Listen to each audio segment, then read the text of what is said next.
Commercial swimming pools should be dosing their chemicals in via an automatically controlled system.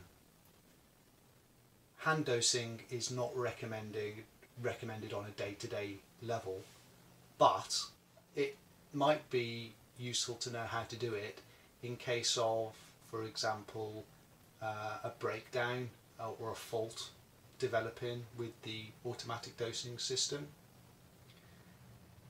So we recommend using calcium hypochlorite granules in order to do that, even if the usual disinfectant is something different, like sodium hypochlorite, for example. That's a liquid and it's just not as safe to handle that in terms of weighing out and measuring precise quantities. But with calcium hypochlorite it's a little bit easier and therefore less hazardous.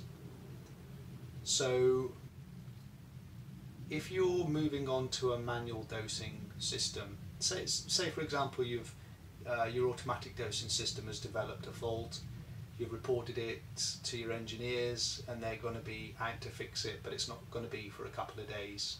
Well, you can either close the pool until those repairs can be carried out, or you can switch to a manual dosing system. So in order to figure out how much calcium hypochlorite you need to add to the pool, it's useful. The first thing you need to know really is the volume of water that you're going to be manually dosing into. So let's say for example you've got a pool that's got a volume of 300 meters cubed, and let's say we wanted to increase the free chlorine level by 1 part per million or milligrams per litre. It's the same thing, so we're looking for an increase of 1 part per million or milligrams per litre. The thing that is useful to know here is that 1 part per million or 1 milligram per litre is the same as 1 gram per cubic metre. It's the same. So if you're looking to increase your free chlorine result by 1 part per million or milligram per litre, and your pool has got 300 cubic metres and 1 gram per cubic metre is the same as 1 part per million, how many grams of water of chlorine are you looking to add into the pool? The answer is 300. So you're looking at, you want to add 300 grams of chlorine, because if your pool's 300 cubic meters and it's at 1 part per million, that's exactly how many grams of chlorine you've got in there. So 300 grams of chlorine is what we want. The thing to bear in mind here though is that calcium hypochlorite granules aren't 100% chlorine. There's only a certain percentage of that substance that's chlorine. So when it comes to calcium hypochlorite, it's not chlorine as such, it's referred to as a chlorine donor, i.e. it's a substance that contains chlorine and will donate chlorine into the pool water. Typically it's 65% strength, although you do get some products that are a little bit stronger, 70% strength. Some types of calcium hypochlorite are a little bit less strong in terms of its chlorine content. So that would need to be checked against the safety data sheet, the SDS sheet for that particular substance that you're using on site, or it might be on the packaging of the substance.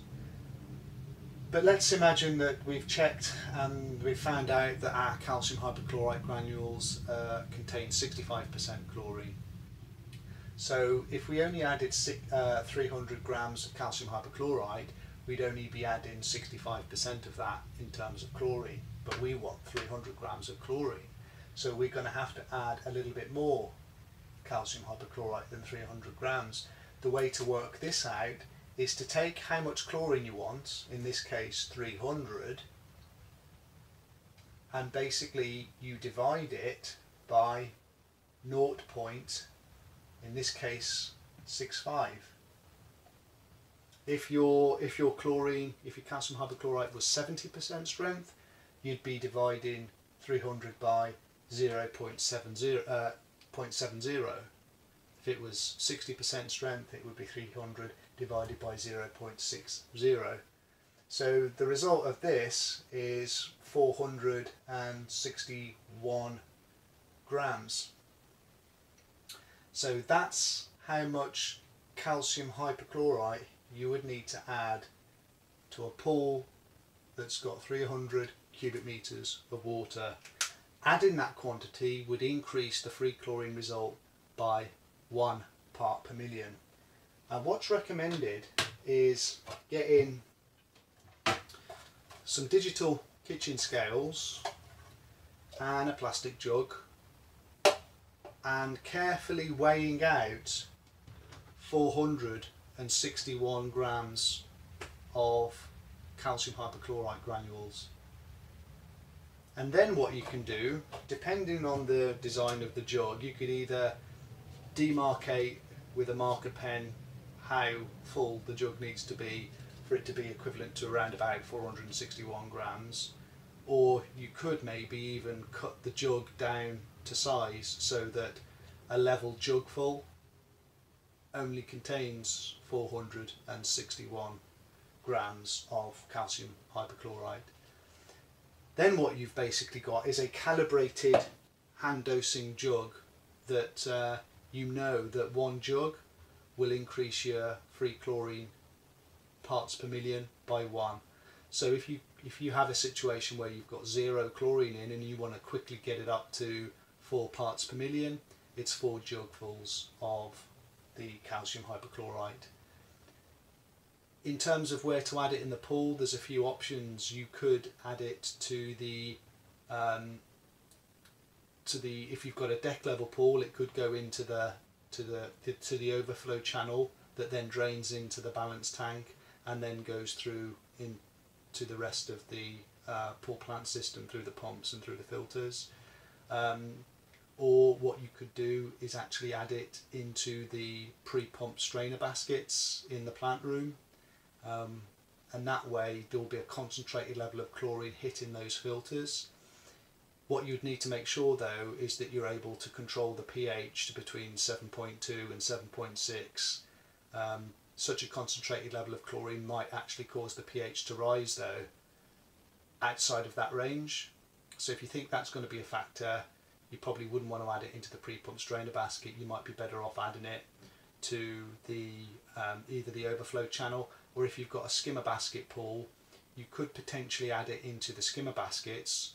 Or what you might do as an alternative is dilute or dissolve the calcium hypochlorite granules into a solution using plenty of water first, add in calcium hypochlorite to the water, never the other way around. Never add water to chemical, always add chemical to water, creating a solution of calcium hypochlorite and then going around the perimeter of the pool and trying to broadcast that solution over a wide an area as possible. A couple of safety points: this must never be done without a full and comprehensive, suitable and sufficient risk assessment being carried out on this activity beforehand. Manual dosing should never be done when there are people in the pool, and the frequency of swimming pool testing needs to be increased to every 2 hours when you switch from an automatic dosing system to a manual dosing system. Do bear in mind that it is a hazardous activity, and just to reiterate, should only ever be done following a very full and comprehensive assessment of the risks.